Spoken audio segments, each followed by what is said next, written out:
तो सुमित्रा को ऐसे लग रहा है जैसे किसी रंक को खजाना मिल गया हो। पता है, जब राम जी वन में आ रहे थे ना, राम जी ने लखन से कहा, बोले तुम जाओ माँ से आज्ञा लेके आओ, माँ से पूछ के आओ कि क्या मैं वन में चला जाऊं।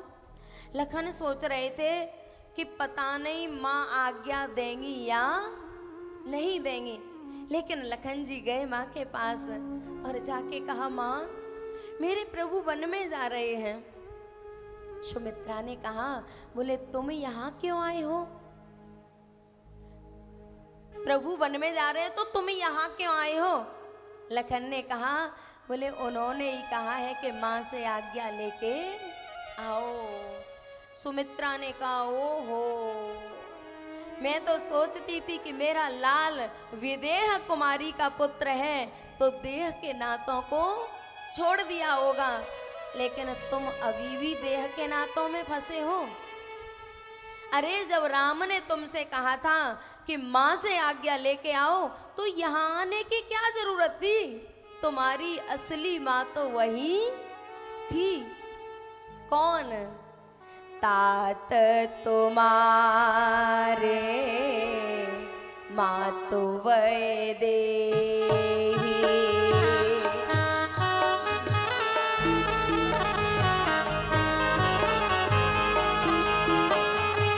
तात तुम्हारे माँ तो वैदेही,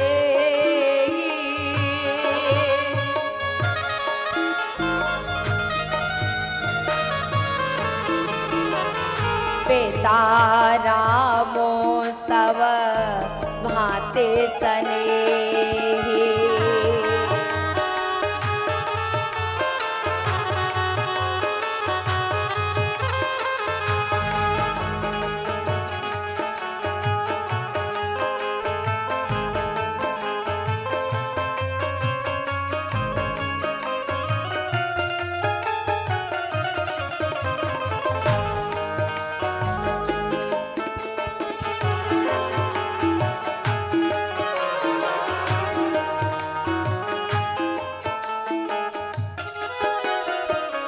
लखन तेरा जन्म राम की सेवा के लिए हुआ है, दूसरा कोई प्रयोजन नहीं है। जब राम ने कहा कि माँ से पूछ के आ, तेरी माँ वहीं खड़ी थी, पूछ लेता चला जाता। तेरा पिता वहीं खड़ा था, राम पूछ लेता चला जाता। यहाँ क्यों आया है? लखन जी ने कहा, मुझसे गलती हो गई, भूल हो गई। सुमित्रा मैया ने कहा, चल आ गया है, तू अभी भी देह के नातों को मानता है तो मेरा आदेश है, तेरा जन्म तो राम की सेवा के लिए हुआ है। राम वन में जा रहा है तो तू भी वन में जा। पुत्रवती जननी जग सोई, रघुपति भगत जासु सुत। मैयाओ, बेटा होने से मां पुत्रवती नहीं होती। बेटा हो गए, धुंधकारी जैसे हो गए, वो मां पुत्रवती कहलाएगी। बेटा हो गए, बाप की कमाई और बाप की जायदाद बेच बेच के ठेका पे पहुंचा दी, वो मां पुत्रवती है। जिसे ना बाप की शर्म, ना अपनी शर्म, ना पत्नी की शर्म, ना औलाद की, यहाँ तक कि जिसे अपने गुरु की भी शर्म नहीं है, उसकी मां पुत्रवती है? नहीं। के जननी तू संत जने, के दाता के सूर, नाही तो तू बाझ रहे, काहे गवावे नूर।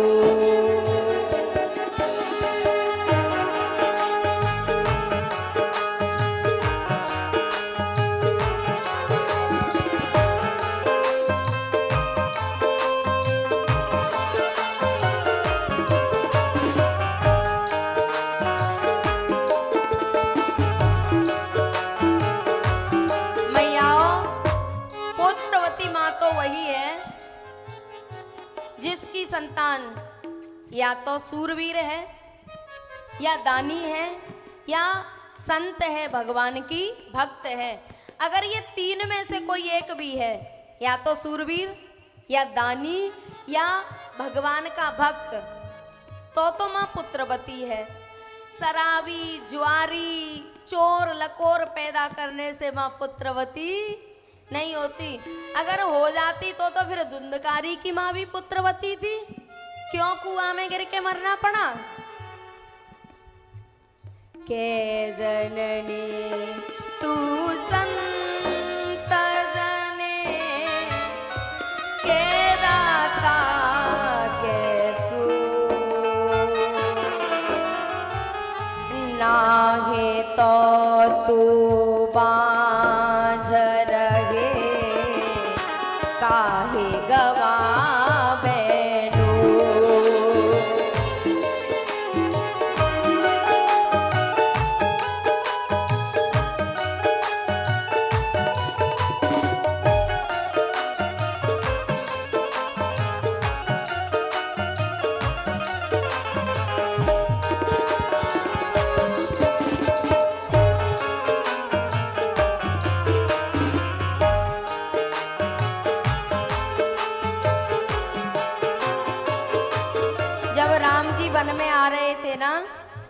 चित्रकूट पर यहाँ आ रहे थे, उस समय कौशल्या से मिले हैं।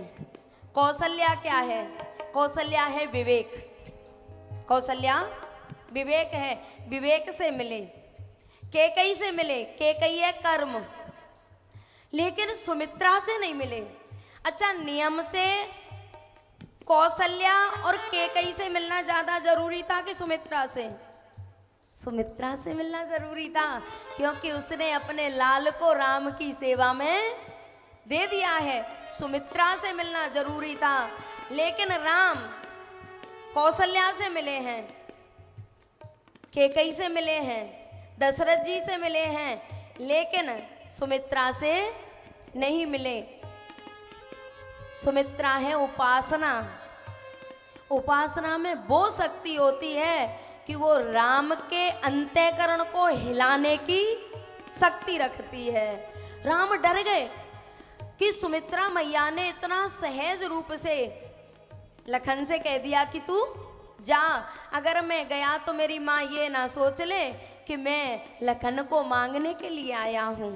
संकोच के कारण राम नहीं गए।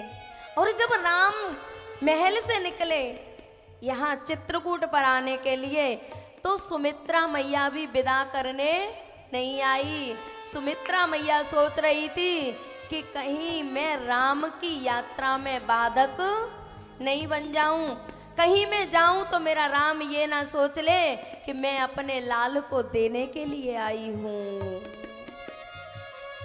क्या बात है, कैसी माँ है ये सुमित्रा, कितना सोच रही है। अगर हम में से कोई होता ना तो राम को एहसान कर करके ही अधमरा कर देता। बोले तुझे मैंने अपना लाल दिया है, तेरे कोई एहसान ही नहीं। नहीं भैया, जितना बड़ा त्याग किया है, जितना बड़ा बलिदान दिया है, उतनी ही संकोच में पड़ी है सुमित्रा। ना तो राम मिलने गए और ना सुमित्रा मिलने के लिए आई हैं। आज चित्रकूट पर मुलाकात हुई है।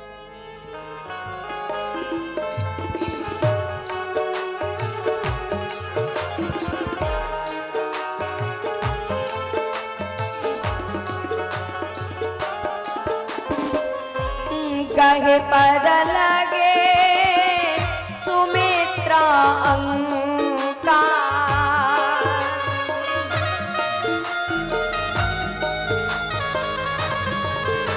आज जब माँ बेटे का मिलन हुआ है ना, तो राम जी लिपट गए हैं सुमित्रा से, गले मिल रहे हैं।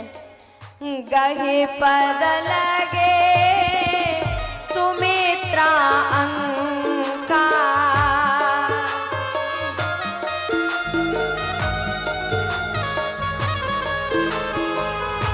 जनु भेटी संपत्ति पति अतिरंका।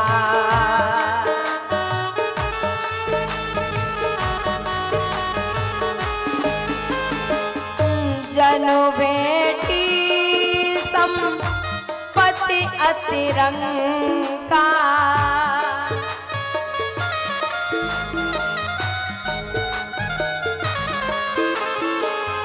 गहे पद लगे सुमित्रा अंका।